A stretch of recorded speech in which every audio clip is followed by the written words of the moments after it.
Hello everybody and welcome back to World of Warships Legends. My name is Spartan Elite 43 and tonight I have a bit of an unfortunate first look at the Tier 4 French destroyer, the Jaguar.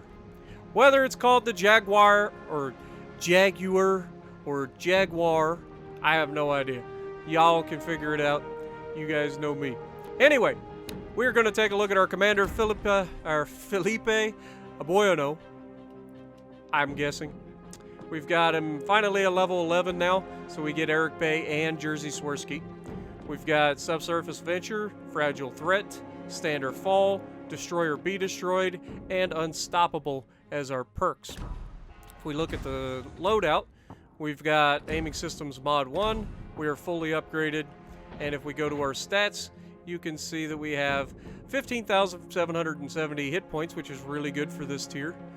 We have 5 130. I thought these were actually 139s, but they're only 130s. So yeah, 530 millimeter guns, 10.1 kilometers. Turning time on this isn't nearly as bad as the higher tier French destroyers, but still not the greatest. Maximum HE shell damage of 1957 with a 9% chance to set on fire. If you get a chance to use your AP, then they get a damage of 2300. Torpedoes, you get 6 of them in 2 launchers of 3. You get 550 millimeter torpedoes. They reload in 1 minute and 17 seconds. 180 degree turn time is minimal, 6 seconds. Maximum damage is pretty good, 18,400. And the detectability is average 1.2 kilometers. Torpedo range 7 kilometers, so mid to short range torpedoes. 63 knots though, so they're not the slowest in the world. Maximum speed is 36.9 knots. Turning circle is 660, and rudder shift time is only 4 seconds. Concealment, we've got this thing maxed out at 5.1 kilometer detectability, so it's sneaky when you need it to be. Detectability by air is 2.7, guaranteed is always 2, and detectability while firing in smoke is 2.3. She's agile, she moves pretty good back and forth in the water because you're going to need it. You get no smoke, so you have to actually dodge rounds when you're using your guns. Of course, with this early on, you don't really need to use your guns a whole lot unless you get into a fight with destroyers, in which these French destroyers are very good at anti-destroyer roles. The Jaguar, or Jaguar, an ancestor of a subtype of large destroyer, French contra to torpilliers, nope. Anyway, that were fast-moving ships, their speed being typical of the French Navy. In contrast to destroyers of that time, these ships had large dimensions and powerful artillery. She entered service in 1923, and there were 6 of them in the series. Now we take a look at it, and just like most of the French destroyers, they're pretty good-looking ships. I mean, they're really big for a destroyer, obviously, as you just heard me say, but they are really, really good-looking ship. This one only has 3 smokestacks instead of 4. I do like the characteristic of the French destroyers with the tucked-in tail there. It's kind of a unique thing that I haven't seen on any other ships. So, yeah. Hopefully you guys like it. So without further ado, let's get to the gameplay. Alrighty, so we are going to go over what I think of this thing so far.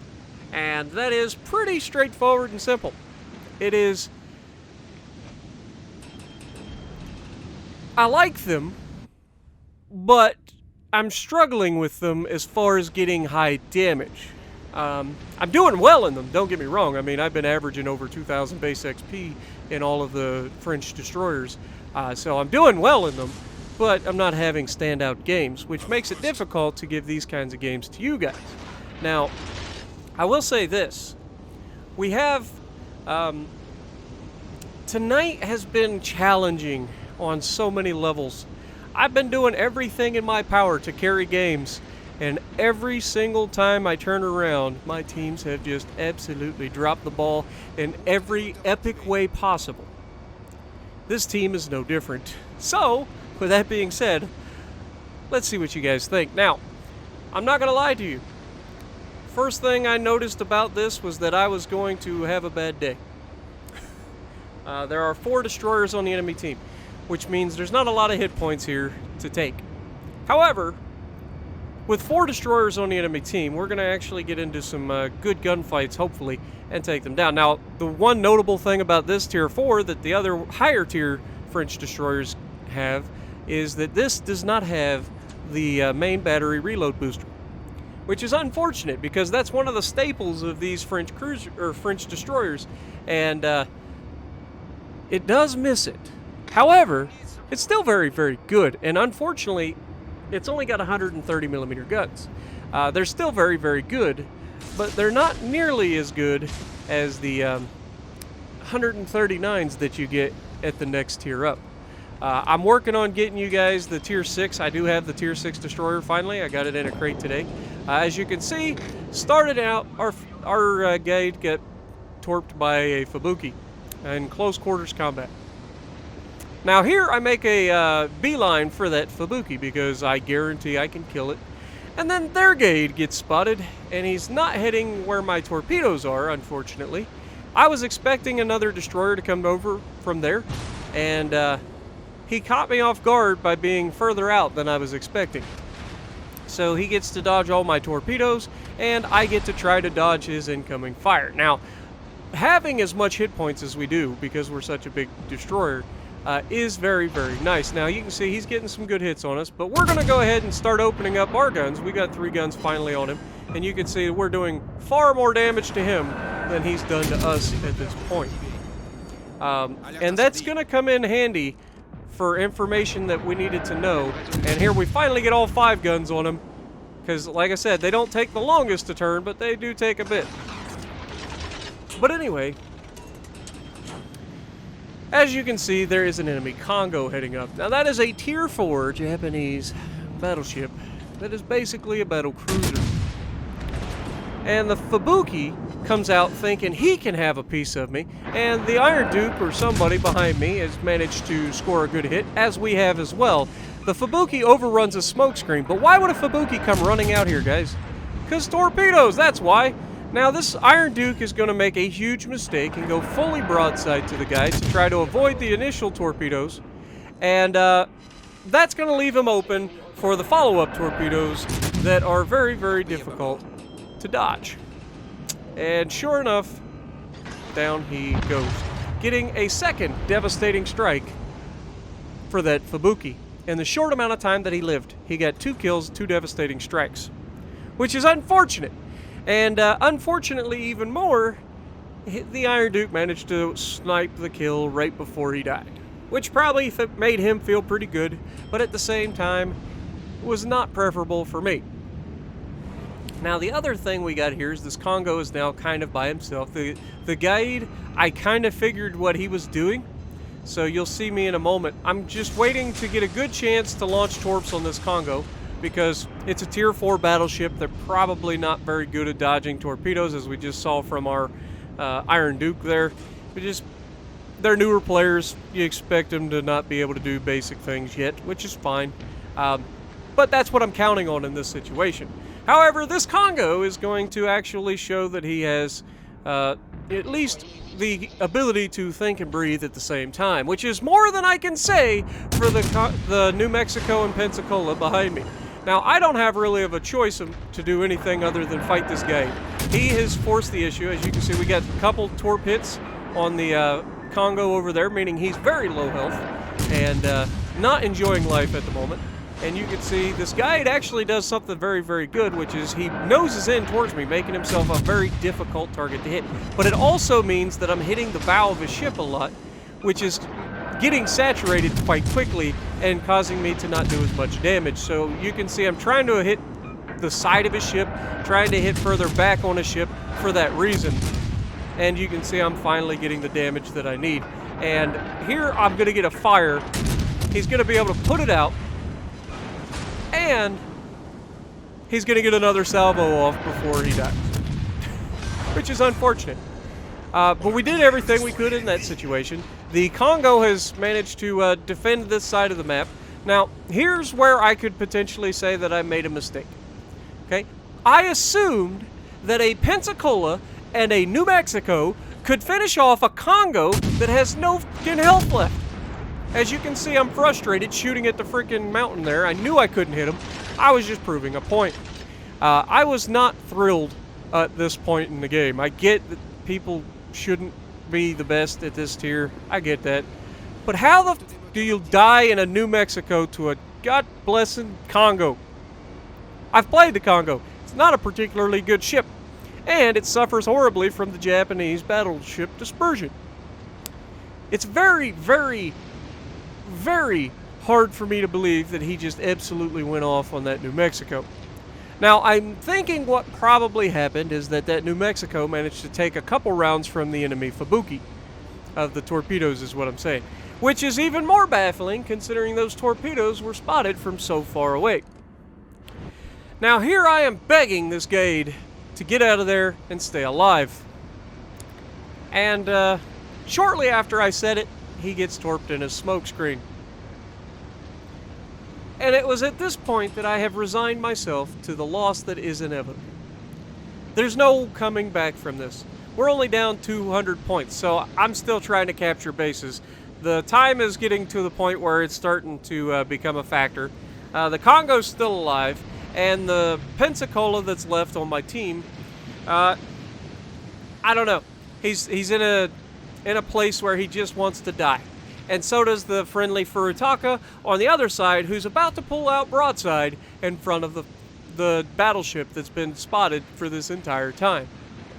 Now the cruiser on the enemy team makes the right call, goes over, starts capturing A, which is unfortunate because I could really, really use all the points that I can get because it's pretty obvious at this point that I'm going to be doing it all by myself.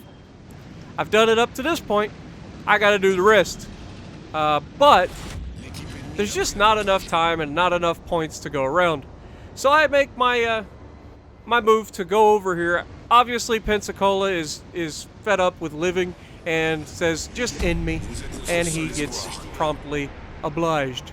Furutaka gets a high caliber, so he's clearly been doing something, even though he completely just walked out in front of that battleship and died at the end.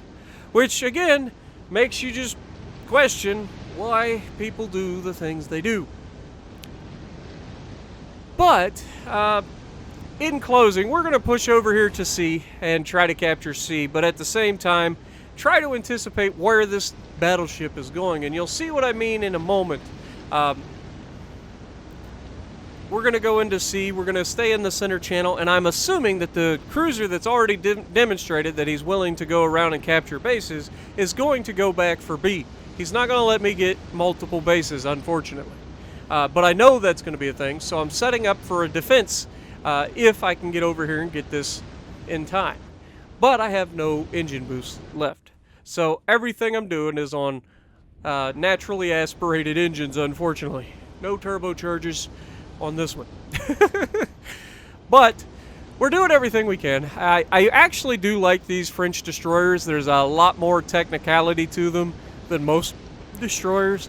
They're edge-of-your-seat destroyers that are very, very good in the anti-destroyer role.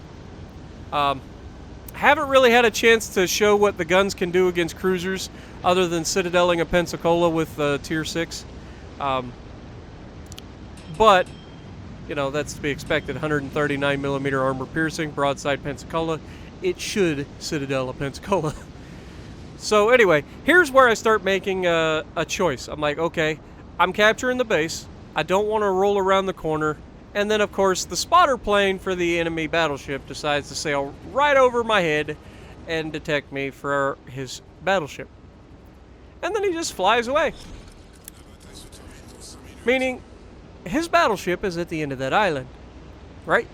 So at this point, I'm figuring battleships coming around the island going the other direction, towards B, to regroup with his team. It makes sense.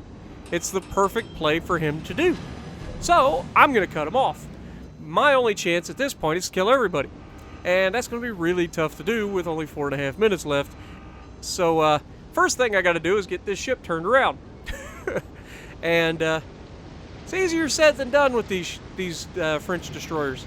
They are maneuverable, at speed, but at low speed trying to turn and get in and out of these tight spots, they are big destroyers at the end of the day. And they're kind of difficult to maneuver. But we get our 60-point turn down, and we're finally heading back to defend just as the destroyer, or just as the cruiser gets into B and starts capping. Now, I have not seen how much health the enemy Aoba, which is the only cruiser left on the enemy team, has. I have seen the Queen Elizabeth is over 3/4 health, and I know that the Congo isn't. Now, I figure he's healed a lot back in the time that he's been alive and not had to worry about being shot. But, unfortunately, I don't know how much health he has.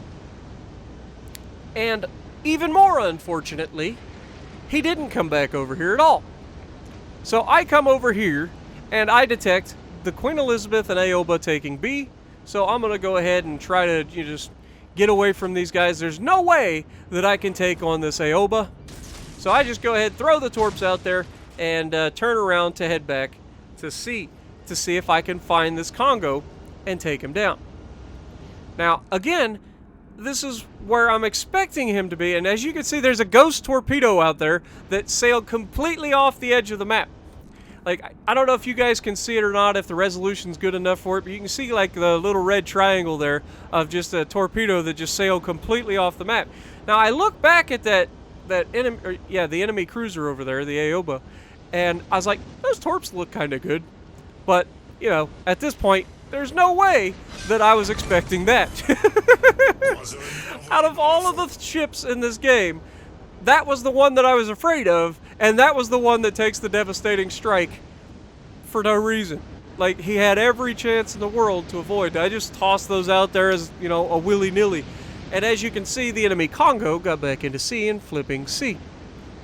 So why is it that I always end up with the teammates that are incapable of thinking and breathing at the same time, and the enemy always ends up with the teammates that actually play objectives and do things that are relatively smart?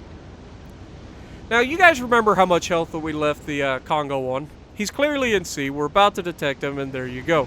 So, because he's sailing away from us, we can't really torp him because we only have 7-kilometer torps. He's 6 kilometers from us. So he's essentially torp safe. However, we do have guns, and there is enough time to potentially burn him down if we get some favorable RNG. So, that's what we're going to try to do. As you can see, never going to hit him with torpedoes. So, let's see how much health we can burn off of him in the next minute and a half, and see just how tough this Congo actually is, and why the New Mexico and Pensacola couldn't finish him off earlier. Now, we're shattering a lot of rounds off of him, which is unfortunate, but our armor piercing wouldn't be doing any better, and at least with our high explosive, we're getting some chances for fire. I say chances for fires because we're clearly not getting any dadgum fires, because I'm the only person that when I shoot HE, I don't get fires. I say as I get a fire. But as you can see, we've chewed about half of what he had when we just engaged him. So he had about a third of his health, and we took about half of that third, which is about what he had when we left him alive from all the torpedoes earlier. Which means in that short burst of time, I managed to do more damage than both a New Mexico and a Pensacola in a destroyer firing HE. Which is baffling to me, how that is even physically possible. But, clearly it is, because it happened. So, unfortunately, we're about to run out of time. I tried to carry this as hard as we could. 76,000 damage in a destroyer at Tier 4 isn't terrible. We do finally get a favorable RNG, and you can see this guy's actually running the ability that limits the amount of fires that he can take, which is 3 instead of 4. That's why he lit up in 2 places with only a single fire. 78,000 hit points of damage, 1,773 base XP, and a loss, and ain't nobody on my team other than the Furry Taco, who, like I said, ended up having him a pretty good game with a high caliber. You know, had a pretty solid game. So, my final thoughts on this ship is, I like this line, but by golly, is it rough when you have no teammates. So if you like what I'm doing, punch the like button, leave a comment below, subscribe to the channel if you haven't already, and as always, I will see you in the next video.